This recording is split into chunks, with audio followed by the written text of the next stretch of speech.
face to face with a nightmare. How ugly is Dolly Beth's Halloween mask? It's so ugly that it almost scared her little brother to death. So terrifying that even her friends are totally freaked out by it.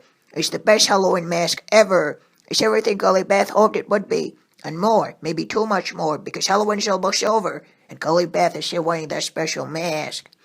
Hello, folks. Welcome back to our channel reviews. And today I'll be reviewing The Haunted Mask, the very famous book from Goosebumps, the classic, the iconic book. At last, I'm going to be reviewing it today. Now, I would like to say a couple of things about the front cover. I so love it. It's really creepy and terrifying. You know, that green mask is so perfectly scary. And those yellow, glowing yellow eyes are so penetrating. They seem so eerie and creepy, and the expression stuck on that masked face with an open mouth on two rows of jagged teeth of very sharp fangs really does it for me. It's really one of the best artworks from Tim Jacobs. I really enjoy it to death, really. It's so freaking good.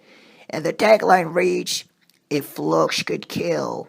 I also think that the choice of colors is very adequate, very well put in there. And the green, that is the color of the mask, really makes it stand out in a way that is so efficient. I really love it, as well as the very purple background. And you can see that the mask really stands out. And the person who's wearing the mask seems to be struggling to get it off, right? To take it off and trying to tug at it and stuff, because it makes it appear as if the mask was somehow, somehow had a mind of its own. It's really the whole plot of the book, actually. So let's get into it. So The Haunted Mask is basically about that girl. Her name is Curly Beth. And basically, she's going through a hard time at school because people are always trying to make fun of her. She scares very easily, so she's kind of a scaredy cat, I guess you could call her that. And so everybody is having fun, trying to mess around with her. And there are a couple of incidents that include some pretty gross things. I don't want to say too much about it, but I'll let you find out for yourselves. And so basically, she's having a real tough life, so to speak. And her best friend's name is Sabrina, and even Sabrina, I think, is having some fun too by not being too mean, but she also likes to sometimes take advantage of the situation. And Curly Beth is an easy prey for many, including, I think, her little brother, who's having fun, also playing mean tricks on her. And those two bullies are Steve Buswell and the other guy's name is Chuck Green. Actually, they're not real bullies, but they kind of, they like to, like I said, since Curly Beth scares very easy, it gives them the opportunity to, go be kids, I guess. That's what kids like to do, is the kids like to scare their peers. I mean, that's a well-known fact, isn't it? So basically, Curly Beth just has had enough with it, and she's pretty upset about it, and she decides to pay them back. And what better time of the year to do so than Halloween? Because this book, in case you didn't know, is takes place during Halloween.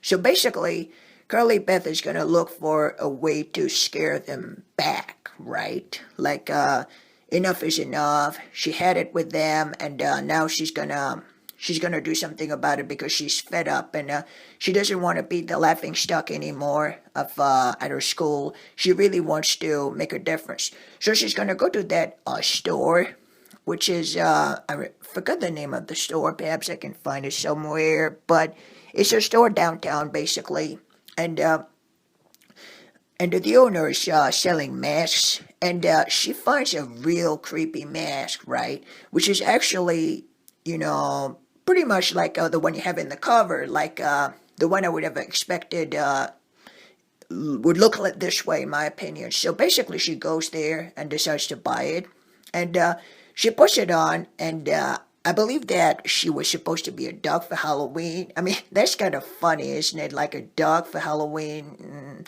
like who are you trying to scare? Anyhow, so basically, she decides to put this mask on instead, and her mother also is into. I think she's some kind of a sculpture, she built that. How could I say that sort of sculpture of Coley Beth's head, of Coley Beth's face, I mean.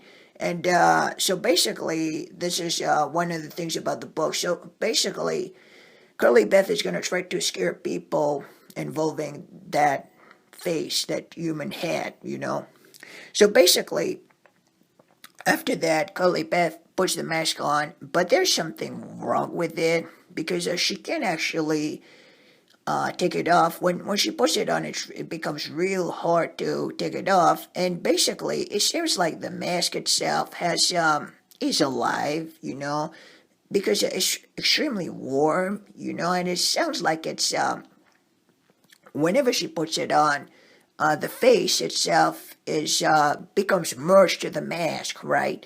And that reminded me of the very famous movie, The Mask, from 1994, directed by Chuck Russell, I believe. That movie really, that book really reminded me about this movie. It's really good, except that it's a much darker sort of story because basically, and I was getting there, Curly Beth becomes some kind of monster when she puts the mask on, and she becomes mean and does some stuff which are kind of out of character for her because she's a very sweet girl, very nice. She doesn't, she doesn't do anything. She never gets into any kind of trouble. She's really quiet, a quiet kid, and kind of shy too. So that's really a big change in her life. The mask is gonna bring to a life for a whole night basically.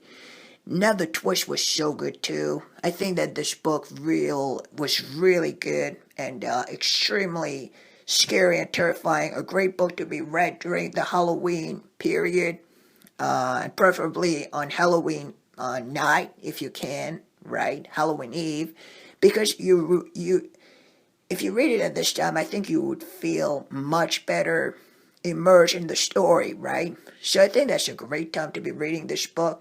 What else to say? Yeah, the book is scary. The book is well written, amazing. I believe that it's Star's favorite book, and most people believe that The Haunted Mask is the best Goosebumps book ever, bar none.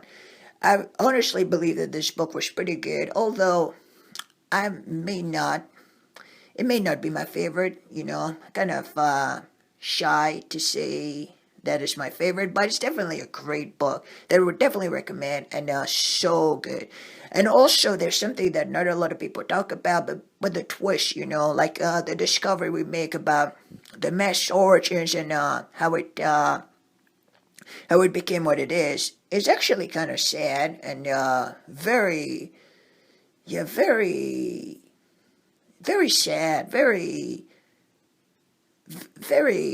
how could I say it's kind of those very those twists that where you find out that there's more to the story and there's something really kind of emotional about it.